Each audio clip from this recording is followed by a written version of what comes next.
اور جب ہم لوگوں کو تکلیف پہنچنے کے بعد اپنی رحمت سے آسائش کا مزہ چکھاتے ہیں تو وہ ہماری آیتوں میں ہیلے کرنے لگتے ہیں۔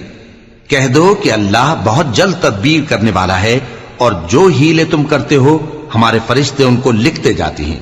وہی تو ہے جو تم کو جنگل اور دریا میں چلنے پھرنے اور سیر کرنے کی توفیق دیتا ہے، یہاں تک کہ جب تم کشتیوں میں سوار ہوتے ہو اور کشتیاں خوشگوار ہوا کی مدد سے سواروں کو لے کر چلنے لگتی ہیں اور وہ اس پر خوش ہوتی ہیں، تو ناگہاں زناٹی کی ہوا چل پڑتی ہے اور لہریں ہر طرف سے ان پر جوش مارتی ہوئی آنے لگتی ہیں، اور وہ خیال کرتے ہیں کہ اب تو لہروں میں گھر گئے۔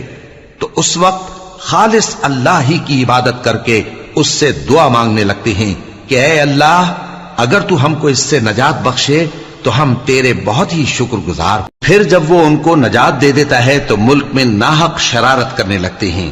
لوگو، تمہاری شرارت کا وبال تمہاری ہی جانوں پر ہوگا۔ تم دنیا کی زندگی کے فائدے اٹھا لو، پھر تم کو ہمارے ہی پاس لوٹ کر آنا ہے۔ اس وقت ہم تم کو بتائیں گے جو کچھ تم کیا کرتے تھے۔ دنیا کی زندگی کی مثال میں کسی ہے کہ ہم نے اس کو آسمان سے برسایا، پھر اس کے ساتھ ملا جلا سبزہ جسے آدمی اور جانور کھاتے ہیں نکلا، یہاں تک کہ زمین سبزے سے خوشنما اور آراستہ ہو گئی، اور زمین والوں نے خیال کیا کہ وہ اس پر پوری دسترس رکھتے ہیں۔ ناگہاں رات کو یا دن کو ہمارا حکم عذاب آ پہنچا، تو ہم نے اس کو کاٹ کر ایسا کر ڈالا کہ گویا کل وہاں کچھ تھا ہی نہیں۔ جو لوگ غور کرنے والے ہیں ان کے لیے ہم اپنی قدرت کی نشانیاں اسی طرح کھول کھول کر بیان کرتے ہیں۔ اور اللہ سلامتی کے گھر کی طرف بلاتا ہے، اور جس کو چاہتا ہے سیدھا رستہ دکھاتا ہے۔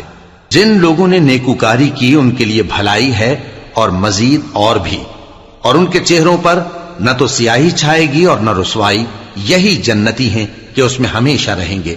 اور جنہوں نے برے کام کیے تو برائی کا بدلہ ویسا ہی ہوگا، اور ان کے چہروں پر ذلت چھا جائے گی اور کوئی ان کو اللہ سے بچانے والا نہ ہوگا۔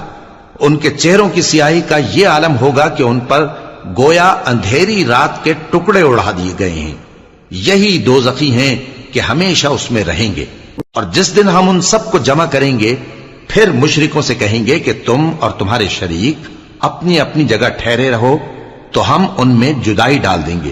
اور ان کے شریک ان سے کہیں گے کہ تم ہم کو تو نہیں پوجا کرتے تھے، پس ہمارے اور تمہارے درمیان اللہ ہی گواہ کافی ہے، ہم تمہاری پرستش سے بالکل بے خبر تھے۔